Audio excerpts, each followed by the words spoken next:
She held the locket with trembling hands, staring at the golden crest she was never supposed to have found.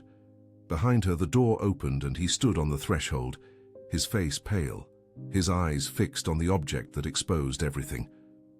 "You've lied to me since the very first day," she whispered, her voice breaking between anger and despair. He took a step forward, but couldn't answer. The silence hung between them like lead, heavy with secrets that could destroy it all. Before we dive into this story, please leave a comment with a rating from 1 to 10 and tell us which city you're watching from. May this moment bring reflection and emotion to your heart. The rain hammered on the roof of the great house as Helen watched the men come and go from her father's study. They had been doing so for 3 days, ever since the doctor had confirmed the inevitable. Colonel Augustus Miller would not last the week. The Virginia estate, once a symbol of wealth and prestige, now teetered on an abyss of debt that Helen had only begun to understand in recent months. She was 22 and had never imagined her life could crumble so quickly. She had grown up amidst balls, socials and promises of a brilliant future, alongside some air of good standing. But the post-war economic collapse, the failed crops and poorly calculated loans had turned it all to dust. Now, sitting on the veranda as the storm swept through the garden, Helen felt the weight of a destiny she had not chosen. The study door opened and her Uncle Joseph emerged, his face etched with worried lines. He was the brother of the mother Helen had lost as a child, and he had taken on the role of family advisor in recent years. He approached her with slow steps, as if carrying a burden too heavy to bear. "Helen, we need to talk," he said, his voice low and tired. "The situation is worse than we thought. Your father took on debts with men who won't wait. If there isn't an immediate solution, we'll lose everything. The farm, the house, even the furniture." She swallowed hard. "And what can we do?" Joseph hesitated. "There's a man interested in helping. He's proposed to settle all the debts in exchange for an arrangement." "What kind of arrangement?" "Marriage." He let the word out like someone pulling a thorn. "He wants to marry you." Helen felt the air leave her lungs. "Who is he?" "A man named John Davis. Came from somewhere up in Ohio, has no titles, no family name of consequence. But he has resources. Saved money, it seems. And he's willing to invest it all here, provided you accept the marriage." She stood up, her legs shaking. "What do you mean, Uncle? I'm to marry a stranger just because he has money? That's absurd." "I know, my dear, I know." Joseph ran a hand over his face, exhausted. "But we have no choice. Your father is dying. If you refuse, we'll be on the street in 2 weeks. All the farmhands, too. It's a difficult decision, but it's the only one we have." Helen turned her face away, tears beginning to fall. How had it come to this? How could a lifetime of comfort and security evaporate in a matter of days? She thought of her father, bedridden and delirious, unable to make any decisions. She thought of the faces of the workers, of the families who depended on this land. She thought of herself, alone and without prospects.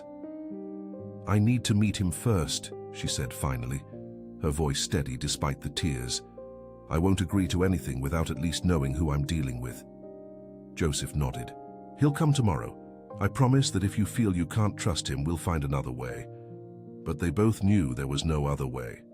John Davis arrived the next day, on a cloudy afternoon that seemed to mirror Helen's uncertainty.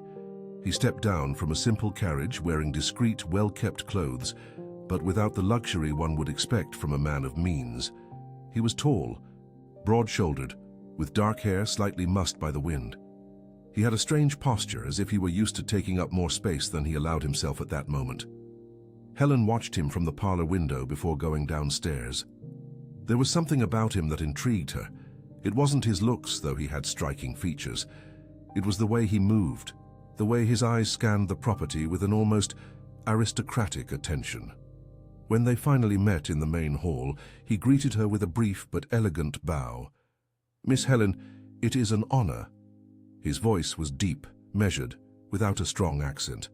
Helen noticed his hands, large and calloused, but also well cared for. There was a contradiction in this man she couldn't decipher. "Mr. Davis," she replied, keeping her distance. "My uncle told me about your proposal. I understand the situation is delicate, he said, choosing his words carefully. I haven't come here to take advantage of anyone. I've come because I believe we can help each other. Help? Helen crossed her arms. You want to marry me in exchange for money. How does that help me? John looked at her directly. I know this isn't the marriage you dreamed of, but I can offer security. For your family, for the workers, for you. I'm not a man of many words, but I am a man of my word. There was a sincerity in his voice that disarmed Helen. She had expected to find an opportunist, someone interested only in climbing the social ladder at the expense of a disgraced family. But the man before her seemed burdened by something heavier. Sadness, perhaps, or regret. Why do you want to do this? She asked, softening her tone. Why would a man like you, with resources, choose to marry someone he barely knows? He glanced down for a moment. I have my reasons, personal ones. I don't expect you to understand them now, but I promise I will never treat you with disrespect. You will have all the freedom I can offer, and I just need a place to start over. Helen felt something shift inside her. It wasn't trust, not yet, but it was curiosity. There was a story there, a story he guarded with the same tenacity she guarded her own sorrows. I need time, she said. We don't have much, Joseph intervened, entering the room. Forgive the intrusion, but the creditors return next week. John nodded. I understand the urgency, but I respect Miss Helen's decision. If she needs days, I will wait. If she needs weeks. He hesitated. I will try to hold them off.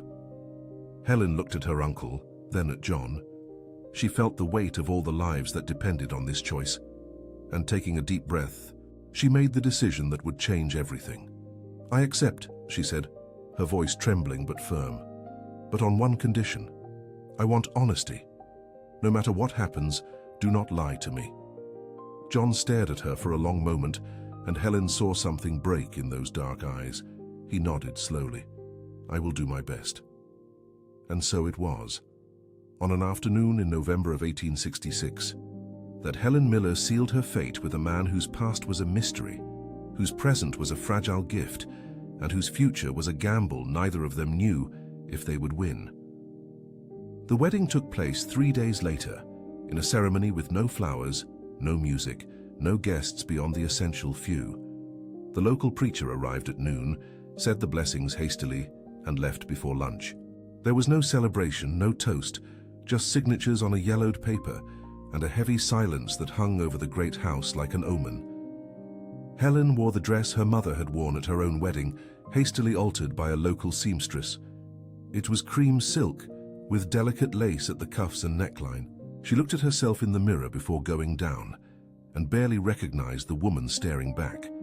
Her eyes held a new sadness, a resignation that aged her young face. John was waiting for her in the parlor, dressed simply but impeccably. When she entered, he stood, and for the first time Helen noticed a flicker of emotion on his always composed face. It was something between admiration and melancholy, as if he too were losing something in that moment. The ceremony was swift. The preacher's words echoed like an unavoidable decree. When it came time for the vows, Helen felt John's hand take hers. It was a firm, warm hand, and it trembled slightly.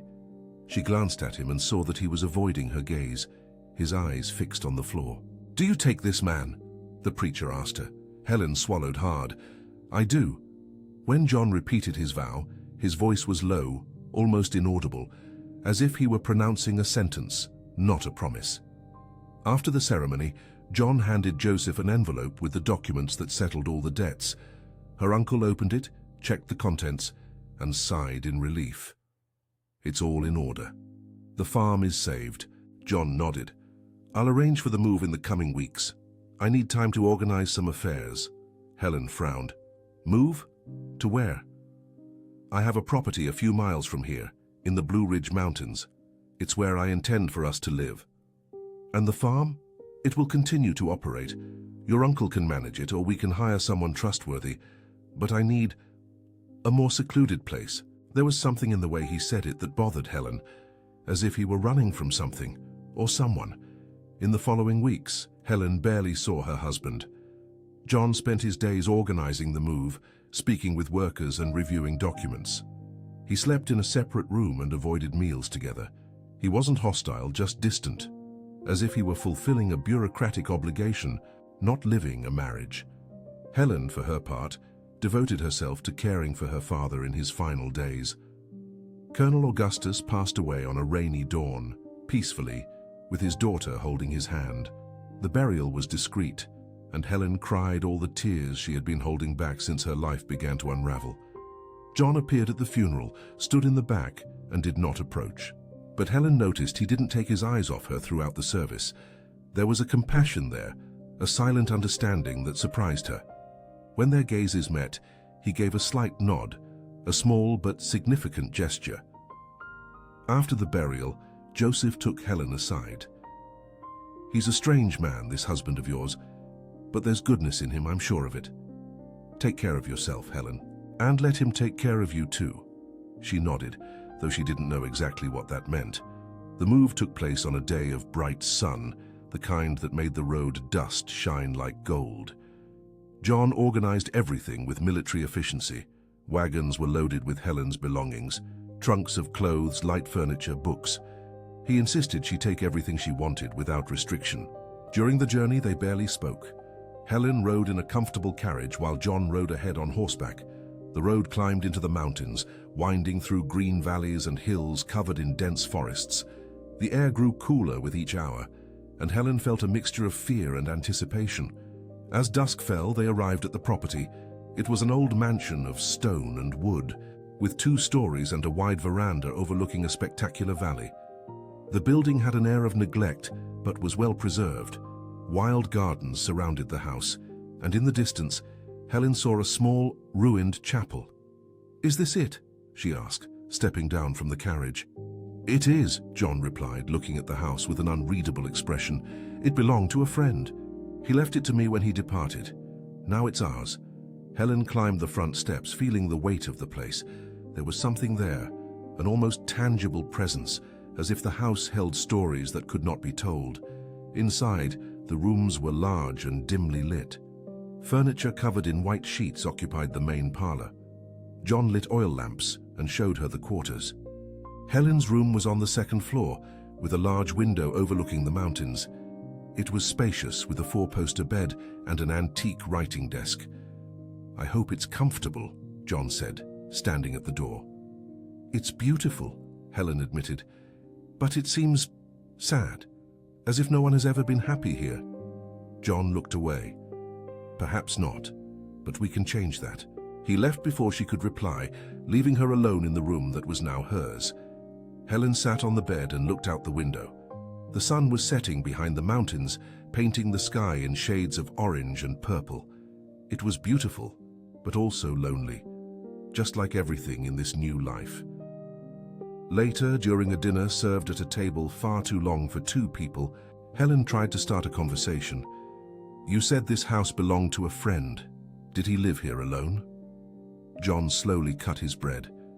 "He and his family, but they left some years ago, for Europe." "And they left you the house?" "Yes, we were. Close." Helen noticed the hesitation, the way he avoided details. "Do you have any family, John?" He stopped eating, his fork suspended in mid-air. For a long moment he didn't answer. Then he set down his silverware and looked at her with an intensity that caught her off guard. "I have no one left," he said, his voice hoarse. "Everyone who mattered is gone, one way or another." Helen felt a tightness in her chest. There was a pain there, deep and old, that she recognized. It was the same pain she had carried since losing her mother, since watching her father waste away, since accepting this loveless marriage. "I'm sorry," she said sincerely. John nodded and returned to eating in silence. But something changed that night. A small crack opened between them, a possibility that perhaps they weren't as alone as they thought. The first days in the mansion were marked by a strange, ritualized routine. John woke early, before dawn, and went for walks across the land. Helen would see him from her window, a dark silhouette against the grey dawn, always alone, always in silence. He would return for breakfast, eat little, and then disappear into his locked study downstairs.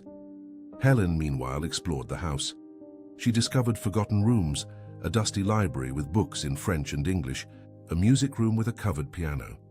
There were portraits on the walls, but all were turned to face the wall as if someone did not wish to be remembered.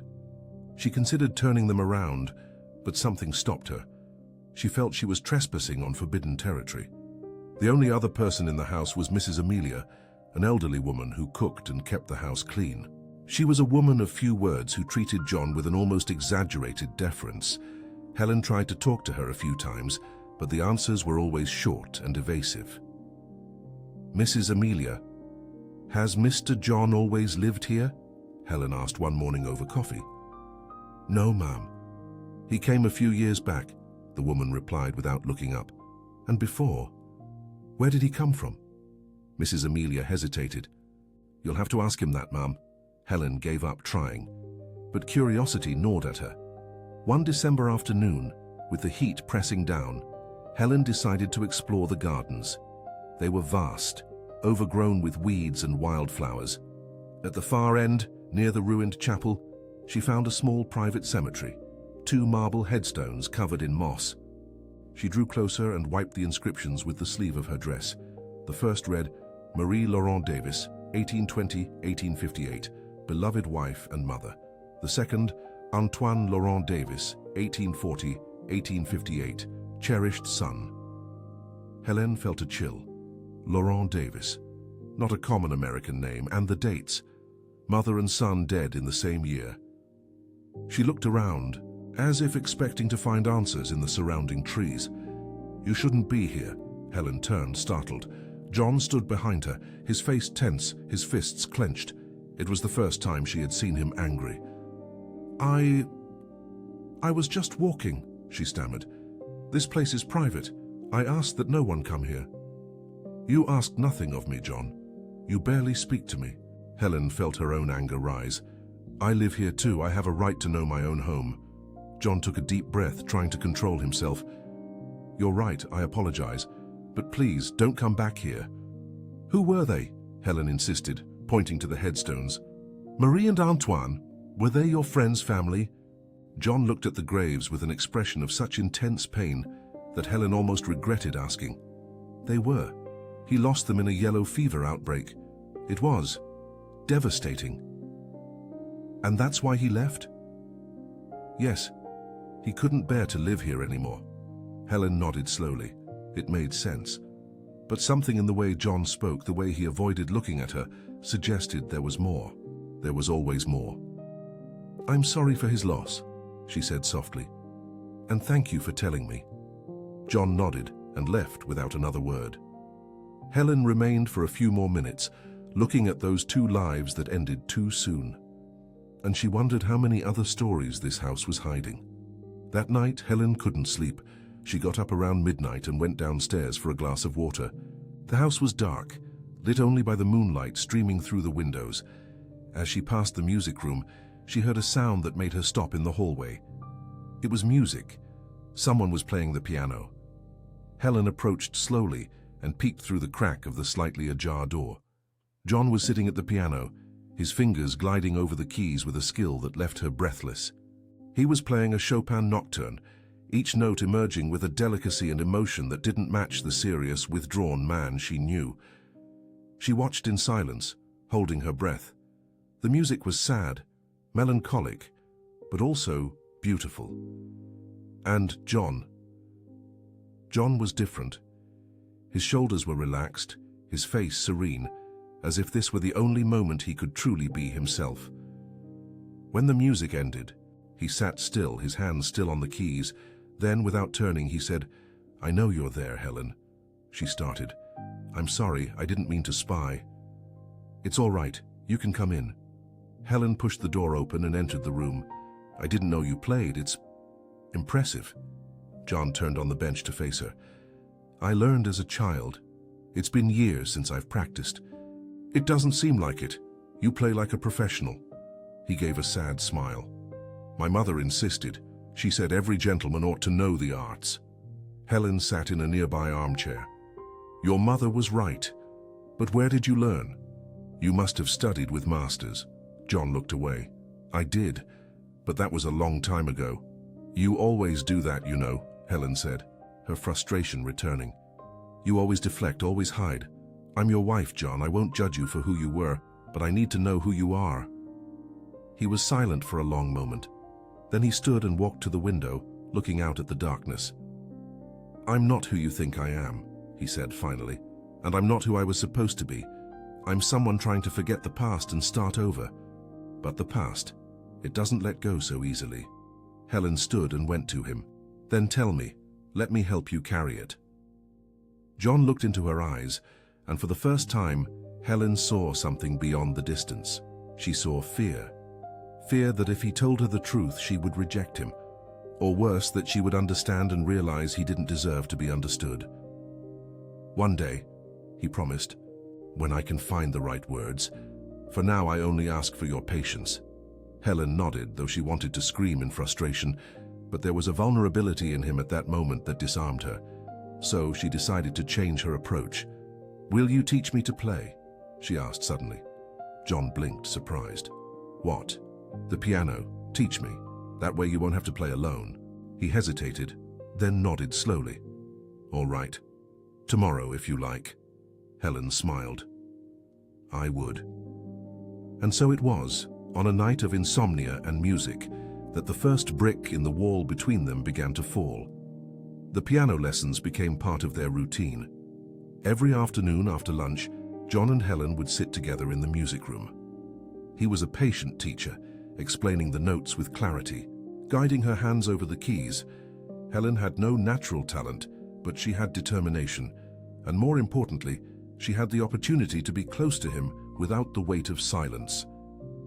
During the lessons, John would relax. He talked more, smiled occasionally, and corrected her mistakes with kindness. Helen realized this was his way of connecting through music, through something that didn't require difficult words. You're improving, he said one of those days, after she managed to play a full scale without a mistake. I have a good teacher, Helen replied, smiling. John looked away, but she noticed a faint blush on his cheeks. It was rare to see him so unguarded.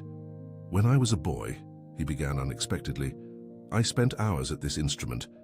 It was the only place I felt free. Free from what?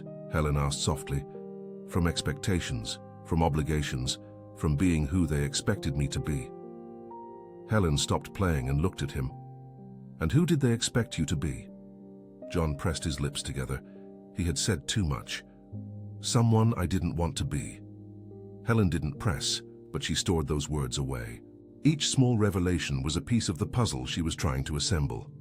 One January morning, Helen awoke to the sound of voices coming from downstairs. She dressed quickly and went down to find John speaking with a refined-looking man, dressed in a dark suit and top hat. The stranger had an aristocratic bearing and spoke with a formality that didn't fit the mountain countryside. When Helen entered the room, they both fell silent. John seemed tense, his shoulders rigid. Helen, this is Mr. Anselm. He's here on business matters. The man bowed. Mrs. Davis, a pleasure. Your husband has an excellent reputation. Helen sensed something was wrong. The way Anselm looked at John with a mixture of respect and curiosity was not that of a simple businessman. A pleasure, she replied cautiously. John touched Anselm's arm, guiding him toward the study. Let's speak in private. Helen, excuse me, I won't be long. She nodded but remained in the hallway, trying to listen. The voices were muffled, but she managed to catch fragments. You know you can't stay here forever. Paris has been asking for you. Your brother. Brother. John had never mentioned a brother. The door opened suddenly and Anselm came out, adjusting his top hat. Ma'am, it was a pleasure. I hope you enjoy your new life here. Helen nodded but didn't reply. After he left, she went to the study. John was standing with his back to the door, his hands on the desk, his head bowed. Who was he? She asked. An old acquaintance. He mentioned Paris and a brother. Do you have a brother? John turned slowly. Helen, please, not now. Then when? You always ask for time, but time passes and I still know nothing about you. Because there's nothing important to know, he exploded, his voice loud for the first time. I am what you see, a man trying to live in peace. Why isn't that enough? Helen took a step back, startled by his intensity. Because a marriage isn't built on lies and secrets. I have never lied to you. Omission is a lie, John. He clenched his fists, frustration evident on his face. You want the truth? The truth will hurt you. It will change everything between us. Then let me decide if I want to be hurt, Helen answered firmly. John stared at her for a long moment. Then, exhausted, he sat down in his chair. I need more time, just a little more, until I know how to tell you without destroying the little we've built. Helen felt tears well up, but blinked them back. Fine, but don't make me wait forever, because one day I'm going to stop asking, and then you will have lost your chance to be honest with me. She left before he could answer, going up to her room and locking the door. For the first time since arriving at this house, Helen wept, not from sadness, but from frustration.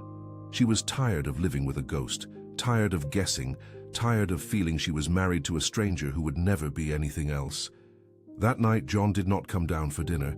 Helen ate alone in silence while Mrs. Amelia served the dishes with a worried expression. He'll be all right, Mum, the older woman said suddenly. Mr. John just needs time. He suffered a great deal. Helen looked at her. Do you know what happened to him? Mrs. Amelia hesitated. I know some things, but it's not my place to tell. Then whose is it? Because he won't. The woman sighed. Because he's afraid. Afraid that you'll see who he was and won't be able to accept who he is now. Helen felt her chest tighten. I'm not like that. I wouldn't judge. He doesn't know that. Not yet. After dinner, Helen went up to her room but couldn't sleep. She lay awake late into the night, listening to the house's nocturnal sounds. Around midnight, she heard footsteps in the hall. John, probably going to his own room. She thought about getting up, about knocking on his door and demanding a conversation. But something stopped her. Maybe Mrs. Amelia was right. Maybe he really did need more time. Or maybe Helen was just too tired to fight that night. So she turned over in bed and closed her eyes, praying that the next day would bring some answers. Some light in this darkness that seemed to have no end. The following days were marked by a silent truce. John and Helen avoided arguments, kept their conversations superficial, and tried to maintain their routine. The piano lessons continued, but with less levity. There was a tension in the air, a sense that something was about to explode. Helen began to explore the property more. She discovered an abandoned orchard behind the house, with fruit trees that produced wild peaches. She cleared a path through the weeds and began to pick the fruit, an activity that distracted her from her tormenting thoughts. One day, while picking peaches, she heard the sound of horse hooves. She looked toward the entrance of the property and saw an elegant carriage approaching. It was larger and more ornate than any vehicle that had arrived there before. Helen felt a knot in her stomach. John came out of the house before the carriage had fully stopped. He was tense, his shoulders rigid, his face a mask. Helen approached slowly, curious. A tall, imposing man stepped down from the carriage, dressed with an elegance that seemed out of place in the countryside. He had features similar to John's, but more refined, his hair perfectly coiffed, his beard trimmed with precision. There was a natural arrogance about him, a posture of someone used to being obeyed. John, the man said, his voice firm, I thought you had disappeared for good. John didn't answer immediately. He glanced at Helen, who was standing a few feet behind him, then turned his attention back to the visitor. What do you want here, Philippe? Philippe. Helen registered the foreign name. I've come on behalf of the family. You can't keep hiding here like a criminal. I'm not a criminal, and you have no authority over me. Philippe laughed, a humorless sound. Authority? You renounced everything, brother, but blood is still blood, and there are matters that need to be resolved. Helen felt the ground drop from beneath her feet. Brother, family. It was all starting to make a terrifying kind of sense. John clenched his fists. I made it clear I'm not going back. Who I was is dead. Accept it. Our mother never accepted it, and now that she's gone, it falls to me to bring you back. John turned pale. Mother is dead. Philippe nodded, a shadow of sadness crossing his face. 3 months ago, she called for you until the end, asked for forgiveness, asked for you to come home. John looked away, his pain evident. Helen wanted to go to him, to comfort him, but she was paralyzed. "I can't go back," John said, his voice broken. "You know that. You must. The succession is in dispute. Without you, everything our father built will be destroyed by political squabbles. Then let it be destroyed. I want no part of it." Philippe took a step forward, lowering his voice. "And your wife? Does she know who you are? Does she know she's married to a fugitive duke?" Helen's blood ran cold. "A duke?" John spun on his heel and looked at her, his eyes wide. Helen was pale, her hands shaking. "Helen, Thos, is it true?" she interrupted, her voice trembling. "Are you a duke?" Philippe smiled cruelly. Was she not supposed to know? How charming. John lunged toward his brother, but caught himself. "Leave, now." "I'm leaving, but I'll be back. And when I return, I expect you to have made the right decision." Philippe looked at Helen. "Ma'am, my condolences for having been deceived." He returned to the carriage and departed, leaving behind a cloud of dust and silence. Helen and John stood there staring at each other. She felt the world spinning, questions exploding in her head. He seemed smaller suddenly, as if all his strength had drained away. "Helen, let me explain." "Then explain," she said, her voice colder than she intended. John took a deep breath. "Let's go inside. This will take a while." The living room had never felt so suffocating. Helen sat in an armchair, her hands folded in her lap, while John paced back and forth, trying to gather the courage to begin. Mrs. Amelia appeared with tea, but neither of them touched their cups. "I was born in France," John began, his voice low, "into an aristocratic family. My father was the Duke of Beaumont, an ancient title with lands and responsibilities dating back to the time of Napoleon." Helen listened in silence, absorbing every word. "I grew up with everything money and power could offer, a fine education, travel, influence. But I also grew up under constant pressure. My father expected me to continue the legacy, to marry someone of an equivalent lineage, to involve myself in imperial politics." He stopped pacing and faced Helen. "I never wanted that. Since I was a child, I felt trapped. The life they offered me was a gilded cage. And when my mother first fell ill 10 years ago, she made me promise something." "What?" Helen asked. "That if I couldn't be happy in that life, I should run away. She said she didn't want to see me waste away as she had, trapped in a political marriage and obligations that crushed the soul." Helen felt her eyes burn. There was a sincerity in his words that touched her deeply. "When my father decided I would marry the daughter of a political ally, someone I barely knew, I refused.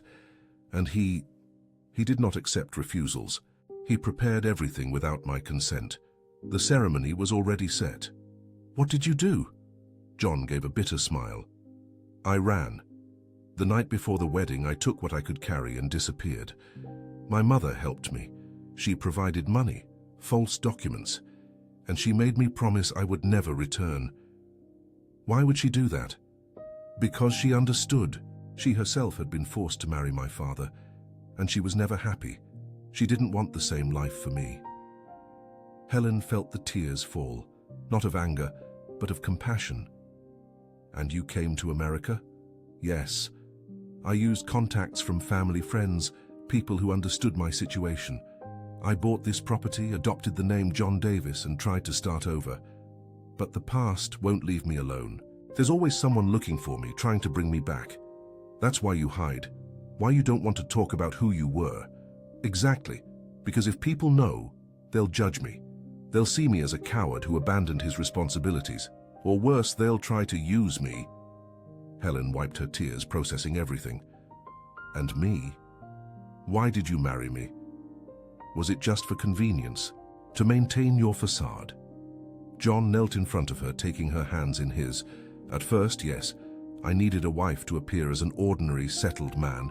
But Helen, after I met you, after I came to live here with you, it's not that anymore.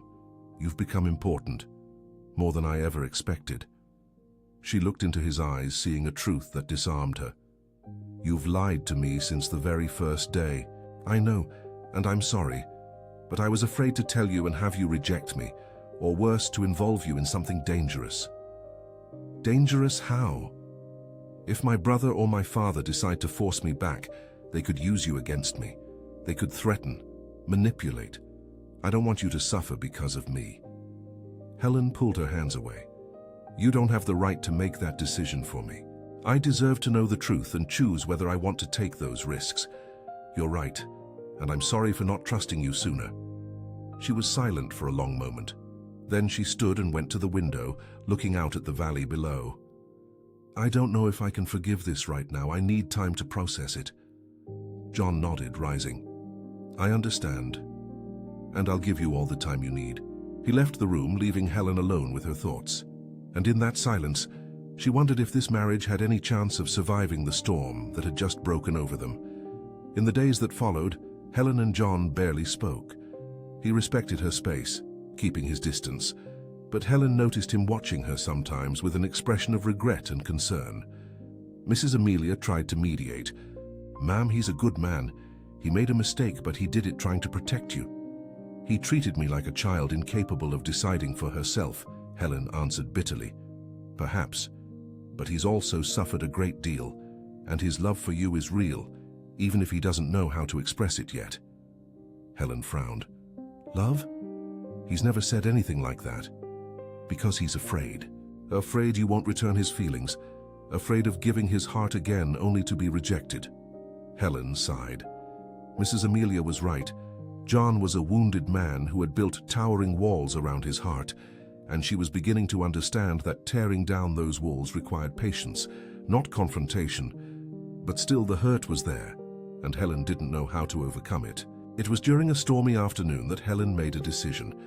She couldn't keep avoiding John forever. If there was any chance of saving this marriage, she had to face the situation head-on. She went down to the study and knocked on the door. She heard his hoarse voice permit her entry. John was sitting behind the desk, papers scattered before him, looking exhausted. When he saw Helen, his eyes lit up briefly, then darkened with guilt. "We need to talk," she said, closing the door behind her. "Of course. Please sit." Helen pulled up a chair and sat, taking a deep breath.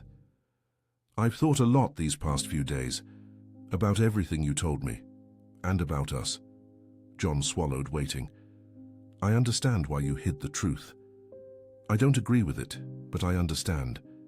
You were afraid, and I can't judge that because I would have been afraid in your place too." "Helen," she raised a hand, asking for silence, "but there's one thing I need to know. When you married me, did you think of me as a person, or just as a tool for your facade?" John stood, circling the desk to get closer to her. "At first, yes, I thought of you as a solution. But it didn't take long for that to change. You are strong, intelligent, brave, and the more I got to know you, the more I realized I didn't want this to be just a sham." "And what do you want it to be?" He hesitated, choosing his words. "I want it to be real. I want to build something true with you, if you'll give me that chance." Helen felt her heart race. "Then give me everything. No secrets, no omissions. If we're going to try this, I need to know I can trust you." John nodded, determined. "You can. From now on, no more secrets." Helen stood, facing him. "Then show me." "What?" "Everything you've hidden. The turned portraits, the locked room on the second floor, everything. I want to see who you were." John seemed to hesitate, but then he nodded. "All right, come with me." They went up to the second floor, stopping before a door Helen had always noticed was locked. John took a key from his pocket and slowly opened it. The room was dark, covered in dust and silence. He lit a lamp, revealing a large parlor with elegant furniture, shelves full of French books and walls covered in portraits. Helen entered slowly, taking in every detail. The portraits showed an aristocratic family, an older man with a stern look, a delicate woman with sad eyes, two young boys playing in a garden, and in the center a larger painting, a young man in a military uniform with an erect posture and a serious expression.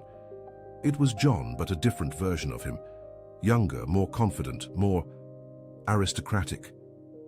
"This was me," John said, standing beside her. "Duke Jean-Baptiste Laurent de Beaumont, heir to a title that dated back to the 17th century. Helen touched the frame of the painting. "You seem so different." "I was different. That man no longer exists." She turned to him. But he's a part of you. You can't just erase him. I tried. For years I tried to forget everything, but you're right. He is a part of me, and I need to accept that. Helen walked through the room looking at the other objects. There were yellowed letters, books with golden crests, even an old saber hanging on the wall. Each item told a story of a life John had left behind. In a corner, she found an open chest filled with fine clothes and medals, and at the bottom, a silver locket. She picked it up carefully and opened it. Inside was a portrait of an elderly woman with a gentle expression. "Your mother?" Helen asked. John came closer and nodded. "Yes, she died without seeing me again. That eats at me." Helen saw the pain in his eyes and felt her chest ache. "You did what she asked. She wanted you to be free. But was I? Or did I just trade one prison for another?" Helen took his hand. "You are free, because now you are choosing who you want to be, not because someone forced you, but because it's what you want." John looked at her, surprised. "How are you so wise?" he asked, his voice thick with emotion. "Because I'm learning to be free too, and we learn best when we're not alone." For the first time since they had met, John pulled Helen into an embrace.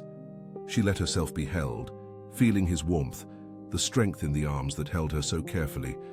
And in that moment, in that room full of ghosts from the past, something new began to be born between them. When they separated, John discreetly wiped his eyes. "Thank you for not judging me, for trying to understand." "We're in this together now," Helen said. "And if your brother or anyone else comes to threaten us, we'll face them together." John smiled, a genuine smile that lit up his face. Together.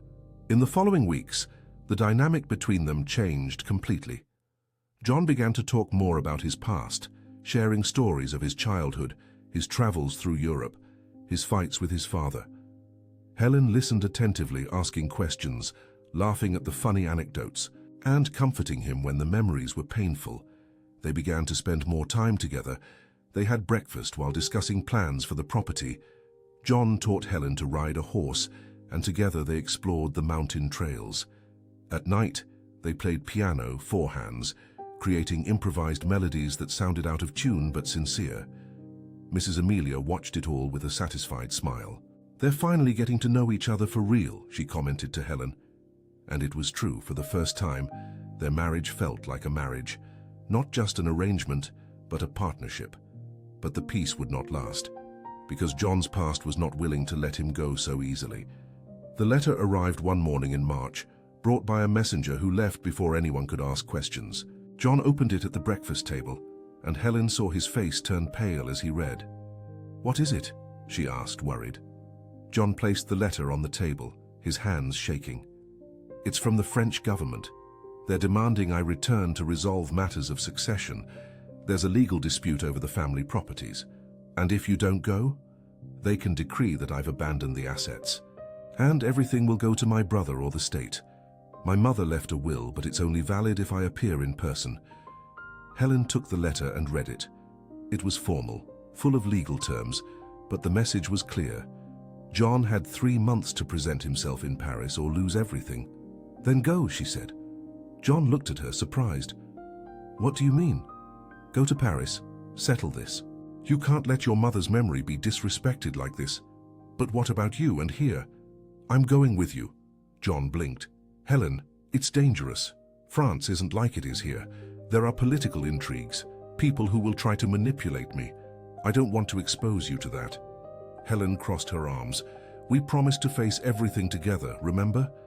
Besides, I'm your wife. I have as much right to be there as you do." He hesitated, clearly torn, but after a long moment he nodded. "All right, but we need to prepare. And you need to understand that there, I'm not John Davis. There, I am Jean-Baptiste de Beaumont, and people will treat me differently. I know, and I'll be by your side no matter what they call you." John took her hand across the table. "You're incredible, you know that?" Helen smiled. "I'm starting to realize it." The journey to France took almost 2 months. They sailed from New York, crossing the Atlantic, on a voyage that mixed seasickness, storms, and a few peaceful moments on deck, watching the endless horizon. During the trip, John taught Helen basic French. She struggled with the pronunciation but was determined. "If I'm going to represent you there, I need to at least understand what they're saying," she insisted. John had fun correcting her mistakes, and Helen laughed at her own blunders.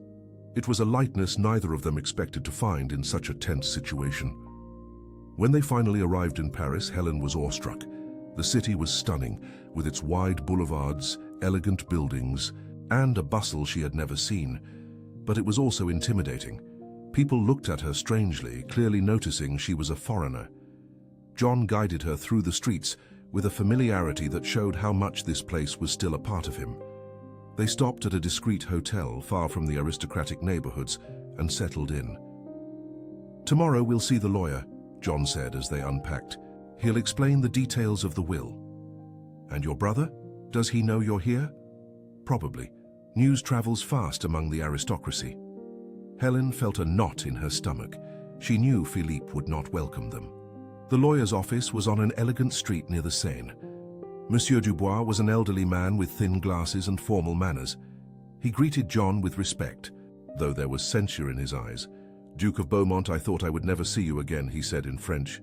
"Neither did I," John replied in the same language, "but circumstances have changed." Dubois presented the documents. John's mother had left him the family's country estate, a mansion in Normandy and a considerable sum of money. But there were conditions. He would have to publicly assume the title, resolve legal loose ends, and present himself at court. "Does that mean I'll have to be officially recognized as Jean-Baptiste de Beaumont?" John asked.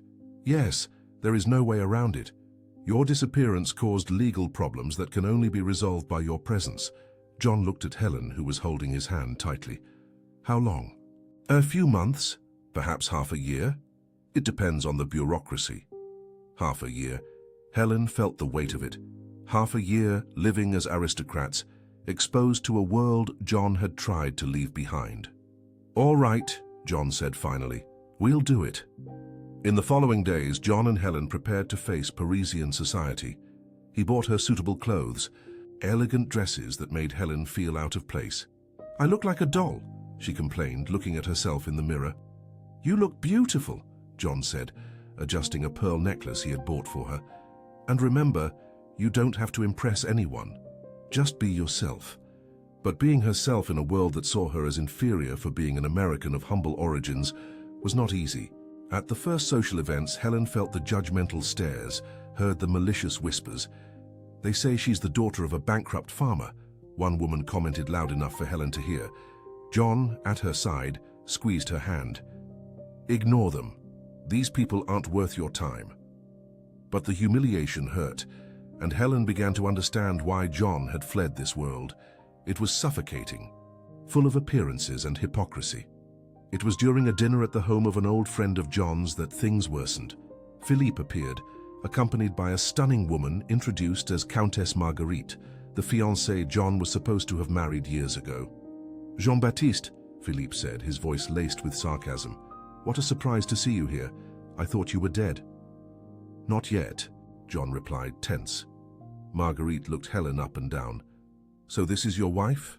An interesting choice." Helen felt her blood boil. "A pleasure to meet you, Countess." The dinner was an ordeal. Philippe and Marguerite made subtle but venomous comments about Helen's origins, about John's abandonment of his duties. Helen endured it all in silence, but inside she was furious. On the way back to the hotel, she exploded. "Why didn't you say anything? Why did you let them humiliate us?" John stopped in the middle of the street, turning to her. "Because to respond would be to give them what they want. They want to see me lose my composure. They want to drag me back into this world of intrigue. And what about me? Do I have to stay quiet while they treat me like dirt? No, but you don't have to lower yourself to their level either." John held her face in his hands. "Helen, you are worth more than all of them combined, and I don't care what they think. I only care about you." Helen felt the tears fall. "I hate this place. I hate these people." "So do I. I always have. That's why I ran away." He hugged her right there, in the middle of a Parisian street. "But we'll endure it a little longer. just until everything is settled, and then we never have to come back." Helen clung to him, seeking strength. "Promise?" "I promise." The months in Paris were a trial.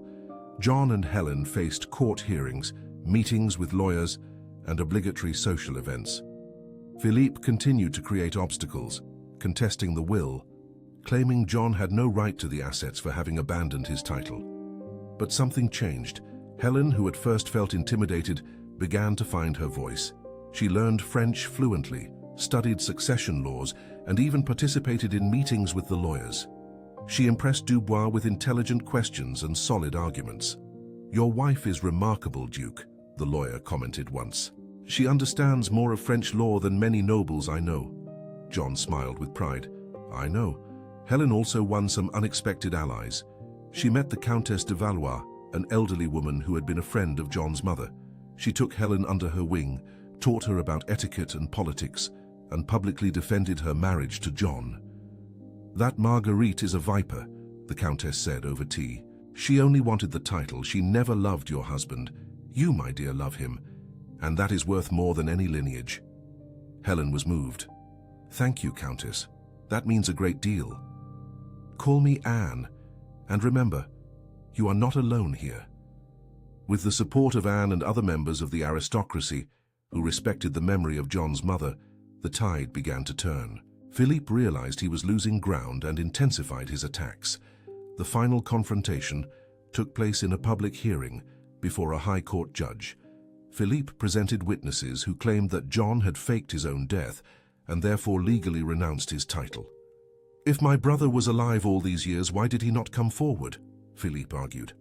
"Because he abandoned his responsibilities, and one who abandons does not deserve to inherit." The judge turned to John. "Duke of Beaumont, what do you have to say?" John stood facing his brother. "It is true that I left France without notice. But I did not fake my death, I simply left, and I left because my father and my brother tried to force me into a marriage I did not want. A marriage that would have been a lie." "You had responsibilities," Philippe retorted. "Responsibilities that you defined without asking me. I never asked to be born to a title. I never asked to carry a name that weighs like chains. And when I had the chance to choose, I chose my freedom." The judge banged his gavel. "Order! Duke! The law does not recognize personal choice as justification for abandoning an inheritance." It was then that Helen stood up. "May I speak, Your Honor?" The judge frowned. "Who are you, madam?" "Helen Davis de Beaumont, wife of the Duke." Philippe laughed. "The American wants to speak, how amusing." Helen ignored him. "Your Honor, my husband abandoned nothing. He honored his mother's last wish. The Duchess Isabel, before she died, wrote a letter to her son. I have that letter here." Everyone turned to her.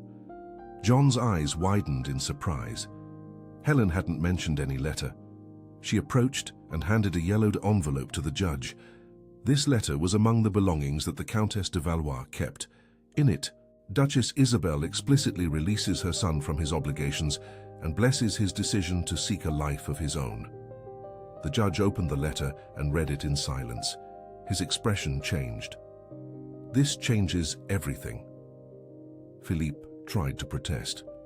"That letter could be a forgery." "It is not." Anne de Valois rose from the audience. "I recognize Isabel's handwriting, and I can testify that she entrusted that letter to me years ago, asking me to deliver it to her son should he ever return." The judge nodded. "Considering this new evidence, I declare that Duke Jean-Baptiste de Beaumont did not abandon his rights. He is fully entitled to the inheritance left by his mother." Philippe turned pale. The hearing ended with John's victory. Outside the courthouse, he hugged Helen tightly. "How did you get that letter?" he asked. "Anne told me his mother had written it. I went looking for it, I searched, I insisted, because I knew you needed it." John kissed her forehead. "You saved me." "We saved each other," she corrected, smiling. With the legal matter settled, John and Helen could finally visit the property he had inherited. It was a mansion in Normandy, overlooking the sea, surrounded by gardens that needed care but were still beautiful. "We could stay here," Helen suggested as they walked through the gardens. "Remake this house. Put down roots." John looked at her thoughtfully. Or we could go back to America, to our home in the mountains, where we're just John and Helen, without titles, without the weight of the past. Helen smiled. Where would you prefer? Wherever you are. She hugged him. Then let's go home. Our home. In America. John nodded. But first, let's settle everything here. I'll sell the properties, keeping only what my mother wanted me to preserve as a memory, and then we'll never come back. Never again, Helen agreed. In the following months, John organized everything. He sold most of the assets, donated part of the fortune to charities in his mother's name, and established a fund to ensure the upkeep of the family tomb. Philippe, defeated and humiliated, left Paris and moved to the French colonies in Africa. Before they left, Anne de Valois hosted a farewell dinner. You are an example, she said, raising a glass. That love and truth are worth more than titles and fortunes. Helen and John thanked her, moved, and when they finally boarded the ship back to America, they felt an immense relief. They were leaving behind a world that had never wanted them, and returning to a place where they could just be themselves. The return to the mansion in the mountains was like coming home after a war. The property was as they had left it, but Mrs. Amelia had kept it impeccable. When she saw them step down from the carriage, she ran to embrace them. I thought you'd forgotten about us, she joked, wiping away tears. Never, Helen said, returning the hug. This is our home. In the following days, John and Helen resumed their routine, but something was different. There were no more secrets, no more burdens. They talked about everything, laughed together, planned for the future. John decided to turn part of the property into a school. There are children in the village who have no access to education, he said. We can change that. Helen loved the idea. I can teach. I know how to read, write, do arithmetic, and you can teach music. Music? Why not? Every child should have the chance to learn. John smiled, emotional. My mother would have loved that. They began the preparations. They renovated one of the barns, turning it into a classroom. They bought books, notebooks, chalkboards, and when they opened the doors, dozens of children showed up, curious and excited. Helen proved to be a natural teacher. She had patience, affection, and a way of making the children interested in learning. John, initially shy, loosened up while teaching music. He saw in the children's eyes the same joy he had felt as a child playing the piano. The years passed. The school grew, gained a reputation, and attracted more students. John and Helen became respected figures in the region, but more importantly, they became true partners, not just husband and wife on paper, but companions in life. One June evening in 1871, 5 years after their wedding, they were sitting on the veranda, watching the stars. Helen's head was resting on John's shoulder, and he was holding her hand. Have you ever imagined what it would be like if we hadn't gotten married? Helen asked. John thought for a moment. I would be lost, probably still running from ghosts, and you? I would be. Empty, without purpose. That marriage that seemed like a curse was the best thing that ever happened to me. John kissed the top of her head. I think so too. Helen pulled back a little to look at him. John, Jean-Baptiste, whatever name you prefer, I love you. And I think I've loved you for a long time. But I was afraid to admit it. John felt his heart race. Helen, I love you too. Since the day you confronted me about the secrets, since the day you stood by my side in Paris, you gave me something I never had, a real home. They kissed there, under the stars, sealing with those words what they had already been living for years. More years passed. The school expanded, now with 3 teachers besides Helen and 2 music teachers besides John. The couple opened a library in the village, financed renovations at the church, and helped families in need. And on a December afternoon in 1875, nearly 10 years after their wedding, Helen was in the gardens when she felt a sudden pain. Mrs. Amelia brought her inside and called the doctor. Hours later, a child was born, her girl with dark eyes and brown hair. John held his daughter in his arms, tears streaming down his face. She's perfect. Helen, exhausted but radiant, smiled. What should we name her? Isabel, John said without hesitation. In honor of my mother. Helen nodded. Isabel Marie, to honor both grandmothers she never knew. The girl grew up surrounded by love, books, and music. She learned from an early age about justice, compassion, and the importance of being true to oneself. And when she was old enough to understand, John and Helen told her their story. A story of two strangers who became family, of secrets that nearly destroyed everything, and of choices that saved them both. In 1890, John and Helen were sitting on the same veranda where they had declared their love years before. Now older, with graying hair and wrinkles that told stories of a life lived intensely. "Do you regret anything?" Helen asked. John thought for a long moment. "I regret not trusting you from the beginning, but the rest, no. Every choice, every mistake, every success. It all brought us here. And here is good. Here is perfect." They heard laughter coming from the garden. Isabel, now a young woman, was playing with the school children. She had her mother's free spirit and her father's artistic sensibility. "I think we did a good job," Helen said. John agreed. "We did, and not just with her. Look at everything we've built. The school, the library, the lives we've touched. That's worth more than any title or fortune." Helen took his hand. "I love you, John, or Jean-Baptiste, or whoever you decide to be today." John laughed. "Today, I'm just yours, as I've always been." And so, as the sun set over the mountains, two hearts that once beat alone and afraid now beat together, at peace knowing they had found something rare and precious. A love that wasn't born from a fairy tale, but from conscious choices, forgiveness, patience, and the courage to be vulnerable. A love that transformed an imposed marriage into a story of shared freedom. And so ends the journey of Helen and John, two souls who found in truth and persistence the path to happiness. If this story touched your heart, please leave a like, subscribe to the channel, and share in the comments which moment moved you the most. Your support motivates us to bring more stories that inspire, move, and remind us that true love is built every day, with honesty and courage. Until the next story.